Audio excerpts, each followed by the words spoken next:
Yeah, guys, the FP3 is here, and looking at teams from yesterday, Mercedes made a big jump from yesterday, but on just one car. Lewis Hamilton is still finding it difficult to get in sync with the car, to warm up the tires, and to get a good run for himself. But George Russell is picking up the pace, but they are not where they are. But still, the McLaren are still the benchmark. They are up and doing, they are fast, they are up ahead. It will be difficult for anybody to catch McLaren now because 3 practices they are there. The Ferrari are off the pace, and I think that has to do with the wind that blew overnight and the rain that washed up the old track and made it clean. Now they need to set new things. In the qualifying, they need to lay rubber on the track so that they can have a new grip, and that has been one of the major issues in which Ferrari had that this season. Warm up, especially when the track is green. So I hope Ferrari are able to come up with something, but certainly in qualifying we will see Leclerc again, because Leclerc and Norris have been trading it up and down, punches, jabs at the top of the timesheet since FP1. So I hope the two of them will be there again, trading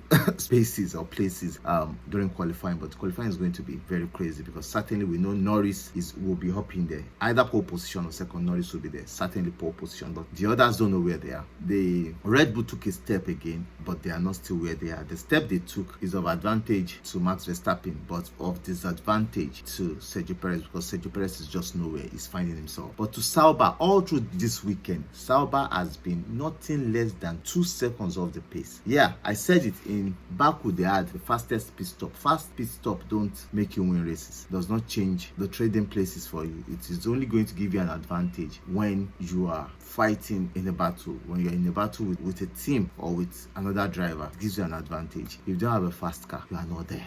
And from what I'm looking at, these guys are not there. They're only competing against themselves, and that is weak for that team, and it will not give them any position or any result today, certainly. The Aston Martin looks better, looks fair off, but these 6 cars, 3 teams up the ladder would certainly find it difficult. Today is only the McLaren that are looking pacey, both on long runs and on qualifying pace. Mercedes qualifying pace yesterday was out of it. Today they are looking, on Russell's car, they are looking good, but certainly they need to improve Lewis Hamilton's car, because they are on 2 different strategies. So while going to qualifying, they need to find the perfect balance on this car, and also on their long pace they need to find the perfect balance on that car, because it still look a little bit off the pace. Certainly McLaren are up there in both the long run and the qualifying pace. Ferrari are there, but the FP3 looks a little bit taken back for them, so they need to bring themselves back. But technically we need to look at where these guys will rank. With FP3, FP2 showing us a lot of qualifying and long run pace, and FP3 majorly qualifying, in which some other teams are doing their long run because they need to get stabilized. There is going to be a lot of hiccups, there is going to be a lot of challenges with this team and how they really set up. But certainly a lot of changes need to be made, because these cars were going to pack for me. Is this race already given to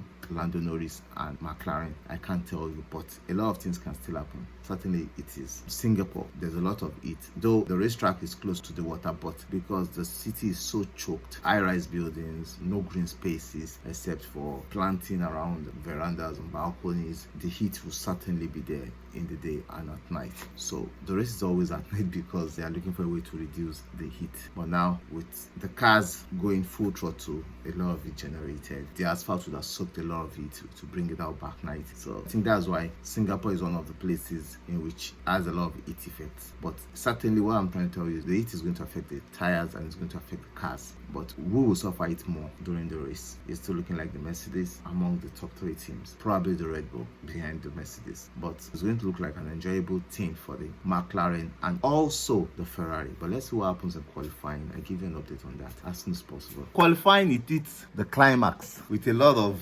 action. You know, it was so important. Like I said, Singapore is an unforgiving place. The heat, the walls, the curbs. It's difficult for the Red Bull to ride the curbs, but certainly Max Verstappen did a pretty good job. But today for Ferrari, it was not a good day for them. They did everything, but they qualified 9th and 10th. A very, very hard day for Ferrari. Sincerely, it was not one of their best days. But it got heated up when Ricciardo was out, and that might be his last qualifying in Formula 1. Possibly, if they can still retain him, but but I'm not sure they will still retain him. They might be replacing him with Liam Lawson. We can see a lot of opportunities coming in for drivers, for teams, the track ramping up, the evolution of the track coming better.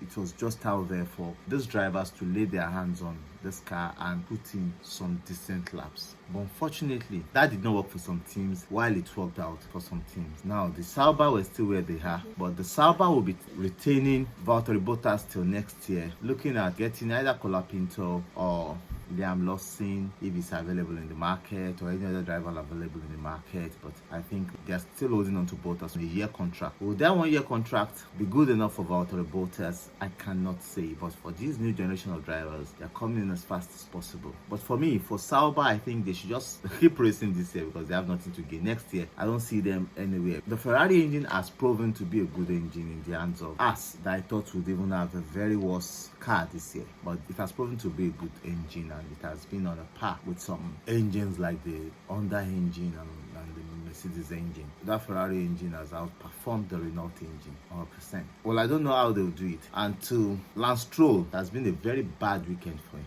Singapore has been a bad place for him and he needs to work himself out of it. He's not had some good times in Singapore, he needs to get himself out of it. Pierre Gasly, bad weekend for him. And going into Q2, we had track evolution. At the point, Lewis Hamilton topped the timesheets. And I think this qualifying, Lewis Hamilton benefited from it more than George Russell. He was just on it. And I think these are times in which Lewis Hamilton is trying to prepare for his exit from Mercedes.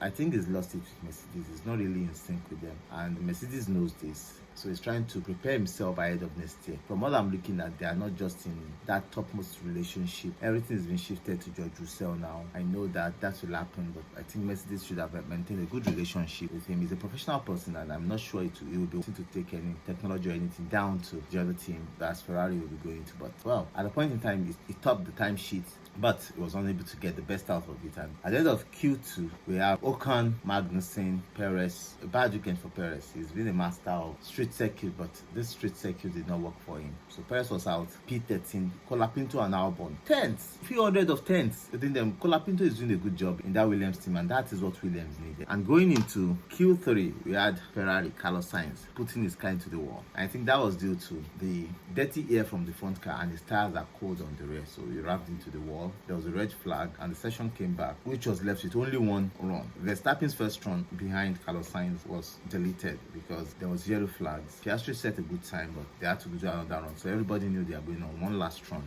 On that last run, Charles Leclerc set a beautiful time, but track limit set him out. His lap time was deleted. Now, for Lewis Hamilton, he gave it all. He got some decent scraping from everywhere, and Lewis Hamilton was able to come third, while Lando Norris took it all. He went on pole with an outstanding lap. That's the lap of the season. Max Verstappen second, Lewis Hamilton third, and George Russell fourth. Oscar Piastri fifth. And like that, there's two Ferraris at 9th and 10th. We don't know if Carlos Sainz will be taking penalties again tomorrow because he might need to change his gearbox or some few things. But if he's not changing anything, he might still maintain his P10. But I think he might change some things though. And good qualifying for Nico Hülkenberg and Alex Albon. They did a very good job today. And to Fernando Alonso too, very quite graceful job for him. But let's see what comes up during the race. Will the Mercedes of Lewis Hamilton and George Russell be able to challenge Verstappen and Norris at the top? Norris still has the fastest car out of these cars. He looks decent. He looks like a rocket. Max Verstappen will try his best, but will they be able to keep him in check? And if Norris has a bad start tomorrow, he might end up getting behind Lewis Hamilton. And one thing about that track is if anybody gets behind Lewis Hamilton, it might be difficult for them to overtake because you can keep everybody in your DRS all through the end of the race. Some of the things that work in the race is strategy and tire. Strategy, when to pit. Is it overcut or undercut? What tires are you starting with? And what tires are you ending with? Should they be a one-stop or two-stop? And how is the heat going to make the drivers fair? Now, there was rain overnight. I think there will be a rain overnight also, and there will be rain in the afternoon. The track will be green, probably, but will the drivers be able to maintain that track, hold on to the track, and make it warm up for their tires to generate the right heat and get into the groove? It's left until tomorrow, but the race is looking unpredictable. But certainly, with two Mercedes, a Red Bull, and the pole setter, Lando Norris, it's going to be a very, very good race. Up until tomorrow for the main race analysis. I love you guys. Bye.